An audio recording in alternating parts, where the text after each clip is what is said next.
Hi, I'm New York State Assemblywoman Ginny Fields, representing the 5th District, and today I have two guests with me. William Young, who's the president of the New York Coalition for Recreational Fishing, and actually a constituent, Tom Farrell, who is the secretary of the New York Coalition for Recreational Fishing. And we're going to talk a little bit today about some of the things that affect fishermen and fisherwomen across the state of New York, and the fact that regulations are a little bit more difficult for us than they are for other states. And so I think I'll start off with the fish limit. Tell us a little bit about the fish limit. The fish limit is very unequal. They constantly penalize New York State. Right now there is a fish limit, and it must be over 21 inches, which is devastating on the fish that spawn. We're talking about Fluke right now. Fluke, right? Yes. Okay. And what is it in other states? Over in New Jersey, they're fishing, in certain areas of New Jersey, they're fishing the same body of water, and they're keeping 6 fish at only 18 inches. So we're penalized when we're in the same body of water, where New York State can only catch a size limit that's much larger, and New Jersey has a smaller size limit, and they can catch more fish than we can catch in New York. That's same correct. Body of water. Absolutely. Makes no sense at all. What do you think the reason is for that? Part of the reason is that they're claiming that there are more recreational anglers in the state of New York, and but they're not taking into account how many freshwater anglers there are upstate, and the lesser amount of saltwater anglers down on Long Island and the 5 boroughs. Also, back then, there's different tonnages weighed in the different ports between New York and New Jersey when the laws were written. Mm-hmm. And so I understand from a while ago that in 2008 there was a federal lawsuit initiated against, it was initiated by DEC, our New York State DEC, and then joining them were the United Boatmen and NYFTA, which is the New York Fishing Tackle Trade Association. And it's a federal lawsuit that claims that the National Marine Fisheries Service has violated federal law by using outdated and scientifically unreliable data to establish fluke harvest limits along the Atlantic coast, resulting in inequitable treatment of New York State anglers, which is what we just talked about. And in 2008, a New York fisherman could land a fluke that was 20.5 inches in Raritan Bay, which is that same body of water that we were talking about. Yes. That New York and New Jersey have. So they could land 4 fluke at 20.5 inches, but in New Jersey they could land 8 at 18 inches. So we are talking about something that is completely inequitable for New York anglers. And hopefully we're going to hear something within the next 6 months, I think, on that lawsuit that possibly and hopefully we think we can win that lawsuit, and it will help New York anglers in having a better season and a larger catch, we hope. You know, our sister states also have a longer season than the New Yorkers have as well.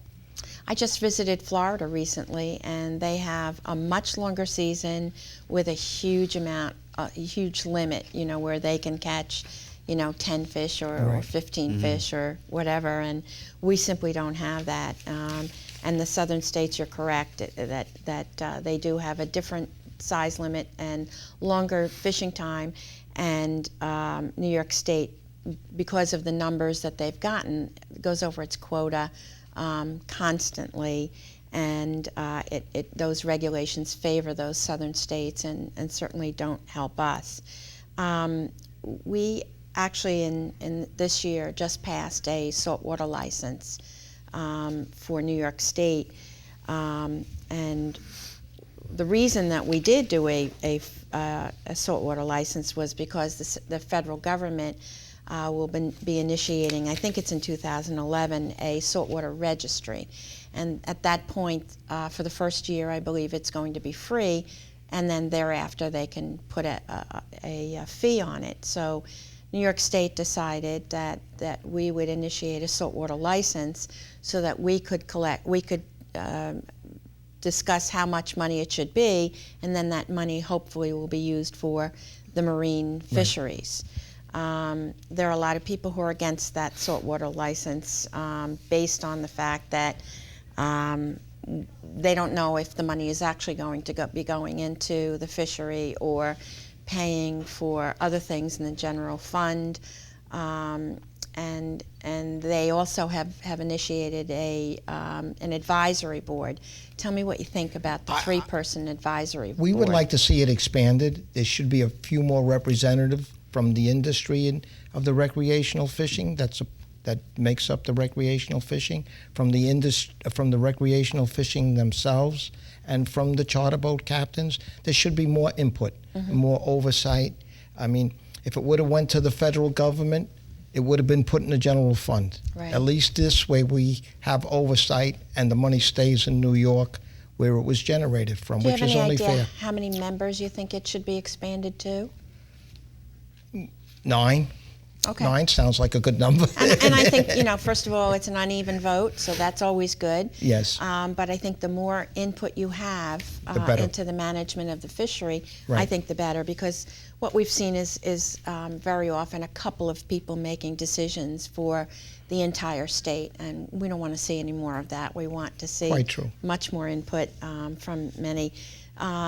This year, New York State DEC initiated a very odd season for fluke fishing, and it basically they've made the season from May 15th to June 15th, and then from June 16th to July 2nd it's closed.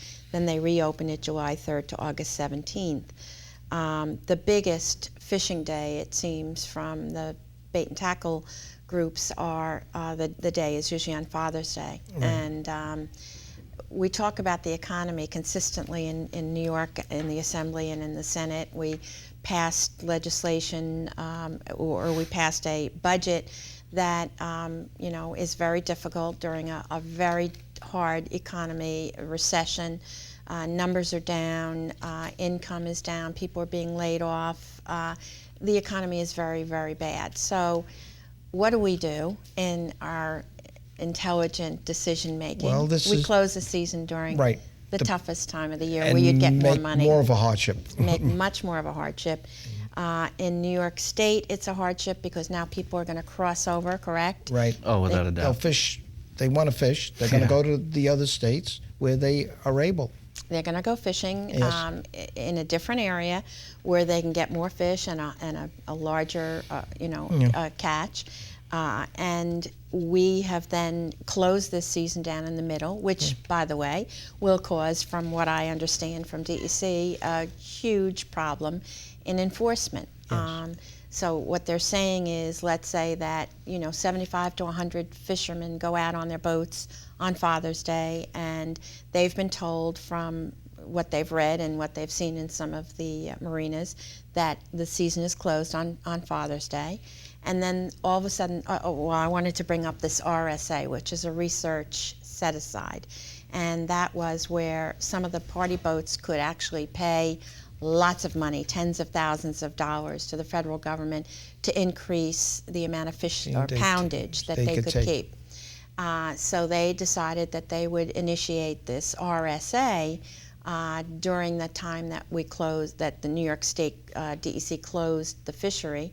And they would go fishing, let's say, on Father's Day. And certainly that would help their economy, because last year these boat owners took a huge hit with fuel costs and everything else. So now they decide, well, let's use the RSA on Father's Day or somewhere in the middle of the season. DEC is saying it's going to be a nightmare to have the enforcement, because when those 75 to 100 boats are near the Fire Island Inlet, let's say, and the party boats pull up and drop their lines, all the fishermen that are private recreational fishermen are saying, oh, well, if they can fish, why can't we fish? They know nothing about the RSA. It's part of the system that needs fixing. There's definitely things that have to be fixed. And if you destroy this fishing industry, it might never come back. And these are people's livelihoods. It's something, and I'm very happy that New York State DEC initiated the lawsuit on behalf of these people and on behalf of the anglers of New York State. I think the fact that we did finally initiate the lawsuit is very, very helpful, because I think it brings a lot of information that has been accepted as good science, which has really been bad science. And I'll give you an example. I heard of a story that when MRFs goes out and they do these evaluations of how many fish there are and how many people there are, they went up to a woman on a dock, by the way, and said, well, so how many fish did you catch today? And she said 5. And they said, well, how often do you fish? She said, all the time. So they took the 5-day or the 5 fish that she caught, they multiplied it times 2, saying she went Saturday and Sunday. Then they multiplied it times 52, saying she went out every weekend, which we all know. Nobody goes out. Most people don't go out every weekend. And she had her son with her, so they multiplied that times 2. That's very, very bad science, Right. and we know that. Yes, it's a hit and miss, and it's not accurate, and it's people's livelihoods that this is affecting, and it's really, we have to find a better way. And the fishing and tackle stores are going out of business. Tom, you said that to me before, right? Yes, there has been closures. There are closures there. The boat owners and the party boats are definitely, the slip costs a lot of money, the maintenance of the boat costs a lot, and now if you can get someone that maybe even uses fish to put in their freezer and uses it, to feed their family, and they only have a 2 limit catch, they're going to say, you know what, I'm not going to spend that money to go fishing. I can't bring in the kind of fish that I would normally bring in. So look at how much people are going to spend to put their boat in a slip for the season. And how many are avid fishermen, let's say like you? Are you going to do that? They have to work, then they finally have a day off, and then say it rains or foul weather, they can't get out, or whatever family duties, obligations, they can't get out. Before you know it, that month of fluke fishing's over. They can't even go and legally catch a fluke. And then what happens is they say, it's not worth it to keep my boat in the water. So now you're affecting the marinas. They're going to say, well, I can't go fishing because the limit is horrible and I can't keep any, and the size is too large. So you know what? I'm not going to buy the bait and the tackle. So now the bait and tackle stores go out of business. And those are all people who help the economy. They generate revenue. They generate money used, between people and businesses, and it helps the economy greatly. So what we're doing is shooting ourselves in the foot, and it's just another basic kind of kick in the teeth to the fishermen and to sportsmen and anglers all over the state of New York.